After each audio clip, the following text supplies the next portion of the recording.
พามาดูหลังครัวพี่น้องอัดแค่ท่อแตกแล้วจักเขาหมัดไว้เมื่อวานนี่อันนี้พักเพิ่นที่เก็บไปกินกับเป็ดพี่น้องมื้อนี้เฮ็ดเมนูเป็ดพอดีพักเฮาก็ปลูกในข้างเฮือนนี่แหละกับทั้งข้างทั้งเนื้อน่ะก็มีพักอยู่เทิงเพราะอะไรเขาเรียกกินไว้ล่ะพี่มื้อนี้สร้างเป็นพ่อครัวเองพี่น้องเพราะว่าบ่ว่างมื้อนี้หมูก็ได้ลูกเมื่อวานนี่ยากแบ่งกันไปเฮ็ดเวียกอยู่เด้อพี่น้องต้มเป็ดเฮ็ดต้มเป็ดบ่เอาอีกกับกาบเนี่ยนั่งอยู่ไปเอาอีกต้มเป็ดกินโมเลโตก็อิ่มแล้วสร้างได้ง่ายสบายเฮ็ดเองก็ได้ไม่ให้ยากเลยสร้างบ่ยากพี่น้องกันเองบ่ได้มีผู้อื่นดอก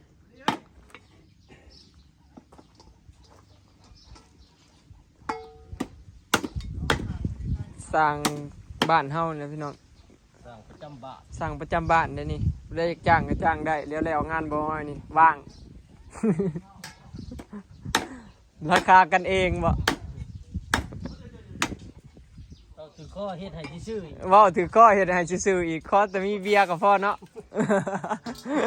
เลี้ยงเบียร์ก็พอเป็ดเราก็ครัวก็มีอยู่หากเรานำมาเฮ็ดตากแดด มันหนาวบ่อันนี้ได้ฟิวจังได้ฟิวเพราะยำซุกคักหลายโย่ซุกหลายเป็นประหยัดเด้โอ้ยมาเอาเด้ซุกขาดพอดีกินไอ้เรื่องตับกับมันยังแดงอยู่เสียดลาบเป็ดบ่ลาบเป็ดกับต้มเป็ดตาเลือดเสียตาเลือดบ่ชาวไทยเรียก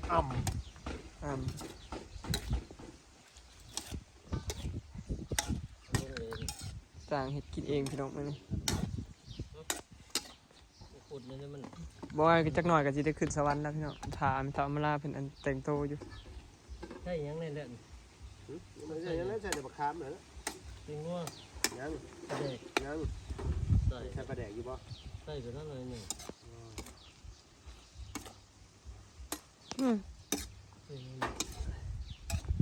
พอหัวซุกเลยเอาหน้ามันนั่งเย็นออกด้วยสีขั้นน้ำมันนั่นนี่เนาะยังโอ้สีขั้นใช้เลือดรีบใช้เลือดดิเอาสิเฮ็ดตาเป็ดพี่น้องแซ่บได้ลาบแบบใส่เลือดนะไปเอาไปลาบเป็ดนี่แซ่บพี่น้องใส่เลือดเนาะแต่ว่ามันคล้ายๆกันกับเลือดแปลงอยู่แต่ว่าต่างกันตรงที่อันเฮาบ่ได้อันเฮ็ดเลือดกล้ามเลือดแปลงน่ะคือเฮาเฮ็ดเลือดกล้ามเนาะอันนี้ลาบเป็ดนี่คือแบบเฮาใส่เลือดซื่อๆลาบให้มันสุกแล้วก็ไปใส่เลือดเฮ้ยเราสิต้มเอาห่างมันสร้าง7คนมื้อนี้พี่น้องเขาจะมาครบทีมเลยเบิ่งรอบนี้พอเราเตี้ยเป็นเซฟบ่ขั้นเอาอันนี้มันอีกเราเห็ดขั้นเอาน้ำนัวมันคักเนาะน้ำอันนี้มันน้ำนัวมันเป็นเห็ดอะไรเปล่านี่รูปใช่กันนะผสมใส่กันกับเลือด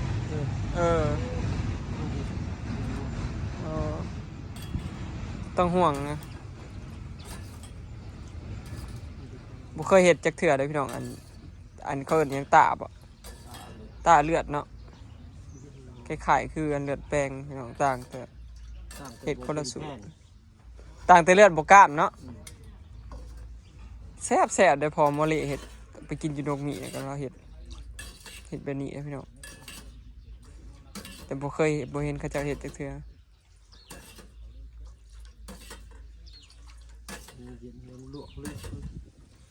เดี๋ยว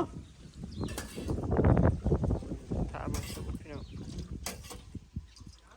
ทีเด็ดเบิ่งสูตรเขาเจ้าเห็ดกับตาแสบอันนี้มาจะใกล้ได้ใส่จัง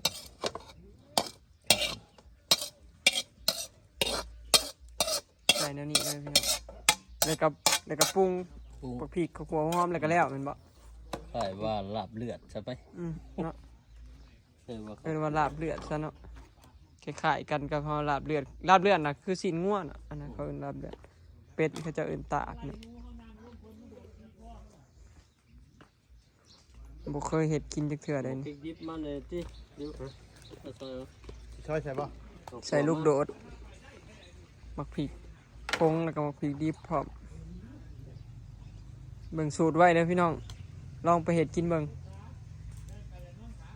หรือว่าผู้ใดบ่มักเลือดก็บ่ใส่เลือดก็ได้ แต่ว่าแซ่บได้ใส่เลือดแล้วคั่วให้มันสุกก็ได้เนาะกับขันเอาน้ำนัวคือพระเฒ่าเตี้ยเฮ็ดนี่ล่ะ ขั่วเอาน้ำนัวมัน ขัวเอาน้ำนัวมันแล้วมาขัดน้ำนัวมันแซ่บเลยแซ่บน้ำนัว เข้าขั่วใช่ป่ะ ซอยบักพริกดิบใส่พร้อม กินแล้วแซ่บออกแล้วแซ่บ กัดถึงลูกโดด กินอยู่นี่บ่ง่ายรสมากเลย เนี่ยเสียงที่เขาบ้านนี่บ่ได้บ่ พากันมาลีกินอยู่พี่น้องมันขี้พุ้นอยู่เนาะเนาะเลยบอกเขาเจ้าเขามากินในพี่ละมันจังบ่ฮ้อนเพราะ ไปสิพี่น้องกินข้าวเที่ยงพี่น้อง มาไปน้องอ่ะก็กินบนโต๊ะเล็กไง สกเล็ก เป็ด ว่ามันบ่คือสกเล็กงัวตี ว้าย พวกเราอยู่ต่ำเลย ซุกเลยแหละพี่น้องอันลาบเป็ดนี่แต่ว่าเขาเจ้าใส่เลือดซื่อๆกับต้มเป็ด ใส่กินบ่ได้ซื้อหน่อย มื้อนี้เขาเจะอยู่ครบทีมพี่น้อง7 คน พริกอ่อนทุกเผ็ดได้ ประวนมา บ่ธรรมดาเด้อน่ะ มันเอาไปมาบ่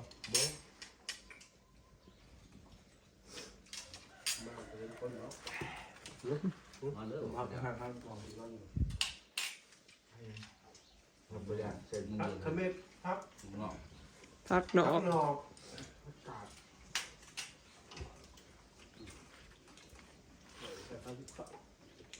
ที่เรื่องถึงเขาสำหรับได้เข้ากัน เออ เยอะ มันสิสดกันฮอดเย็นไว้เลย มันสิสดนอนๆเย็นไว ลำโคตรบ้านนะ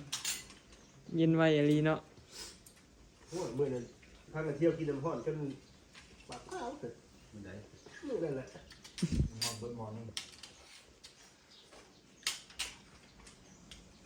กินเยอะเยอะแหละคือเมนคือกันนะที่มันต้มให้หมอนนึงคืนนี้ยังมีแห้งลูกมาไปกินต่อย เบียร์ ยิงหมอนมา เลิศเลย มาเด้อพี่น้องกินข้าวน้ำสาง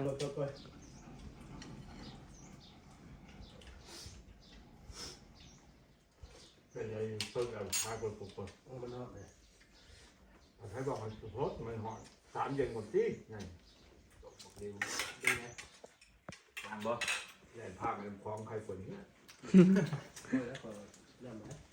จางบ่ มื้อนี้เป็นมื้อที่2พี่น้องของการลื้อบ้านเนาะ นั่งลงไปใช่ คือมาคิดรอครับวะยาวเลยชุดลิ้วเดี๋ยวไล่กูพริกได้ มันใช่ยังบ่ดีมันใช่น้ำป่าพุ่นเนี่ย ตั้งมันเลย ลงถุง จะเอาบ้านป่า หัว มาใช้เกลือก็ได้ได้ ตามเชื่อแล้วจังนั้นไปที่บ่จับมันคือ กินลงไปก่อนแล้วยังบีบน้ำปลาลงน้ำหลัง มาใช้เลย ไปก็ป่า วัดกัน มึงก็ลามาพี่ก่อน ระวังไตวายเด้ อย่าขลุ่นเด้อ รุ่นบ่ได้เด้ออย่ามาทางนี้ได้ บอกไปเนาะ ไว้ เป็น แล้ว ตัวเดียว กันนั่น เต้นไปทางคุณหรือแล้วคะแนนเลย ได้เลย พวกเราก็ต้อง เอาคืน ยังกันได้ ลุงร้านพี่กินขนมกันแล้วเอาเกลือมาไว้ด้วยเดี๋ยวจำมัน เค็มเค็มไม่ได้แล้วเลยไหนเอาคำได้ก็พบกันนั่นกินลาบตีนยังคือเข้าเข้าได้ลิ้นนี่อันบอกพอดีเลยเงาเลยได้บุตีไฟ ตีเราก็เห็นตีเราก็บ่ได้เอาก็เค็มบ่จิ้วเอาเราถือว่าถือว่าเค็ม ท่านเคยกินเค็มแล้วก็เค็มขึ้นเรื่อยๆได้ เขาเอาเลย อันนี้ เพิ่มไปเลย มันอยากเพิ่มไปเรื่อยๆได้เค็ม อันเฮ้ยคนกินเค็มกับคนกินจางนี่ต่างกัน เห็นเกลือก็อยากกินนะมีแห้งป่าเลยไปมันจะป่าคือหัวมองมากเค็มถ้าจะยิน ตำพุกข้าวสารอยู่ห้องจีย่างกายต้องได้แม่ฮุบรถในกระสอบ ยำก้อนบ่ ยำเนาะติดได้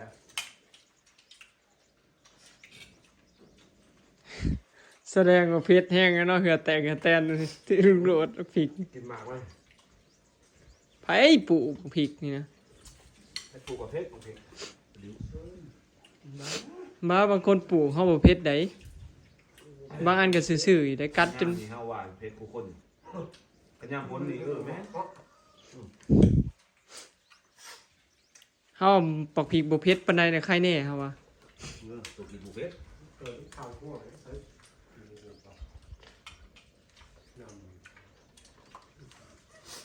กินบ่ได้แล้วบักพริกซุมื้อ จำเขาว่ากูมันก็โคตรบ่ให้เว้ากันบ่ แขวมันสิว่องบ่จักไฟฟ้าเฮาว่าเนาะ แนะนำต่อพานเจ็บแล้วติดปากไว้กู ปวดหัวอยู่บ่ให้ยิ้มอีกบ่ให้ยิงแขวบ่ให้เว้ากับไผ ว่าก็จะแล้วคนเฮา เจ้าผู้เฒ่าตัวไอ้เฮ็ดเล่นมาจักเนาะ ที่ว่าเราก็ไม่ เอาแล้วตัวกับตัวบ่ ล เฮา องเบิ่ง แล้วบ่ตัวกับบ่ตัว วินมากินแต่เป็นใจแต่เป็นใจนะเพิ่นว่า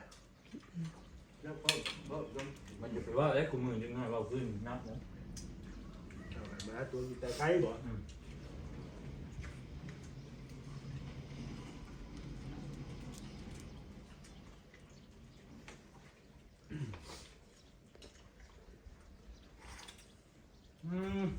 เสร็จแล้วเว้ย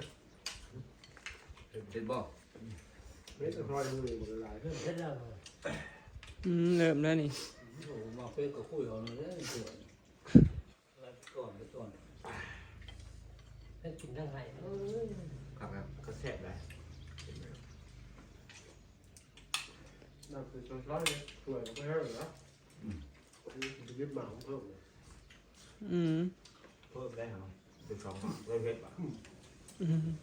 มันจ้าในปากบ่คันเลยเนาะ คันเคยกินเผ็ดตลอดก็บ่ค่อยเผ็ดได้ซ้ำหนึง ตอนหัวเพชรจะอี บอกไหม อืม ไปทางนั้นยังไม่เล่นน้ำมาเลย เฮาหยุดกินบักพริกเป็นปีแล้วมากินแล้วกินบ่ได้เลยหมากเดียวก็บ่ได้เผ็ดอีหลีรอ แม่นนะ เฮาเป็นกระเพาะอักเสบเลยเฮาบ่ได้กินเผ็ดกินเค็มเกือบปีเลย มาเฮา หยุดไปเลยบ่ได้กินจักหมากเลยกับมากินแล้วกินบ่ได้เลยหมากเดียวก็บ่ได้ซุมื้อ มาเฮาเขาบอกไปไปนั่งเป็นมั่งท่าน ของบอกไปทำไมไปมาไปเที่ยวเที่ยวหัว ตะกี้กินตำบักหุ่งบ่อยมากนะพี่น้องตำบักหุ่งตำกระปุ้นตะกี้เผ็ดๆไปซื้ออยู่หน้าปากซอยแต่เธอเฮ็ดงานเผ็ดๆกินจนแบบบ่ อยากเขาแล้วมันถึงมากเลย ซุมื้อนี้กินบ่ได้ เดี๋ โอ ยว เค จอดมันตั้งมาแล้วมันไปยิบกับเฮ้ย ข้าวเฮ็ดงานอยู่ไทยแฮงเผ็ดแฮงมาก เอาเครื่องก็สี่ในกระหมักติดบ่ง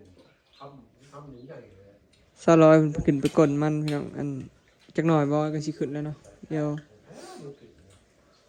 อีแม่ก็เฝ้าหมูก็เลยยากมื้อ แค่แต่คนสมัคร ได้แล้ว พาไปเถาเวลาเป็นระวับหวานใจเพิ่นบ่ได้หวานหยังแหละ วิ่งไงเดี๋ยวไปกินน้ำเลย นี่แหละพี่น้องเนาะแต่ละมื้อก็สิได้รวมกันอยู่นี่ล่ะ ไปเลย บ่ฮู้มื้อใดสิแล้วพี่น้องบ่ได้ขาดบ่ได้อันนั้นดอกแล้วยังได้ก็แล้วเนาะ เดาก็คือ บ่ได้เฝ้าแบบอีรอดอกแล้วแต่สร้างเพิ่นคลิปนี้ก็สิขอเก็บภาพบรรยากาศไว้ซำนี้เด้อเนาะพี่น้องพอกันคลิปหน้าเนาะไปแล้วสบายดี บ้านนี้ หมดแล้วเขาก็ ฝากเป็นกำลังใจให้สร้างเด้อพี่น้อง นั่นแล้วแต่เวลาถามเนาะแต่คน